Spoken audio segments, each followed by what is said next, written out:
Que personne ne méprise ta jeunesse, mais sois un modèle pour les fidèles, en parole, en conduite, en charité, en foi, en pureté.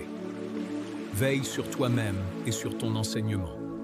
Persévère dans ces choses, car, en agissant ainsi, tu te sauveras toi-même et tu sauveras ceux qui t'écoutent. 1 Timothée 4, 12, 16. Bonjour, mes frères et sœurs. J'espère que vous allez bien par la grâce du Dieu vivant. C'est lui qui nous accorde davantage de force, d'humilité, de puissance, d'intelligence et de sagesse, afin que nous puissions accomplir sa volonté, et rien que sa volonté.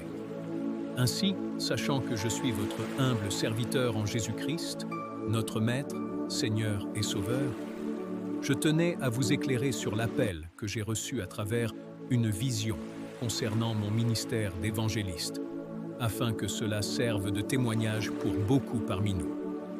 Le seul et unique but est que beaucoup soient arrachés au feu de la géhenne, selon ce qui est écrit. Sauvez-en d'autres en les arrachant du feu. Voir Jude 1, 23. En effet, à travers le réma que j'ai reçu de Dieu, selon ce qui est écrit, car le Seigneur, l'Éternel, ne fait rien sans avoir révélé son secret à ses serviteurs les prophètes, voir Amos 3.7, il m'a été ordonné d'annoncer l'Évangile partout où l'Esprit de Dieu me conduira, afin de délivrer ceux que l'on entraîne vers la mort spirituelle, voir Proverbe 24.11. Par conséquent, mon appel ne se limite pas à mon Église, la Citadelle. Il s'étend de la France jusqu'aux extrémités du monde, à l'international. De moi naîtront beaucoup de disciples en France, puis au Cameroun et enfin à l'international. Cette vision a été confirmée par mon Père spirituel, qui me sert de guide. Cependant, nous savons tous que c'est l'Esprit de Dieu qui enseigne, selon ce qui est écrit.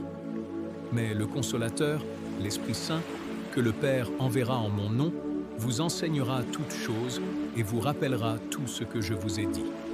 Voir Jean 14, 26. Mes frères et sœurs, mon nom est Mekontso. Lorsque j'ai été baptisé à l'âge de 16 ans, comme il était courant dans la parole de Dieu que certains reçoivent un nouveau nom, tout comme Jésus-Christ a changé le nom de Simon en Cépha, qui signifie Pierre. Voir Jean 1, 42. Mon nom a été changé spirituellement en Mekontz, qui signifie les armes de Dieu. En effet, les armes de Dieu nous permettent de tenir ferme contre les ruses du diable, selon Éphésiens 6, 14, 17. La vérité pour ceinture, la cuirasse de la justice, le zèle que donne l'évangile de paix, le bouclier de la foi, le casque du salut et l'épée de l'esprit, qui est la parole de Dieu. Mes frères et sœurs, l'Éternel m'a établi afin que je sois votre humble serviteur, car il est écrit « L'Éternel s'est choisi un homme pieux. L'Éternel entend quand je crie à lui. » Voir Psaume 4, 3. Mes frères et sœurs, prions afin que Dieu nous conduise dans sa justice à cause de ses ennemis. Voir Psaume 5, 8. Qu'il ne nous punisse pas dans sa colère et ne nous châtie pas dans sa fureur, si nous venions à nous éloigner des desseins qu'il a tracés pour nous, voir Psaume 38, 1.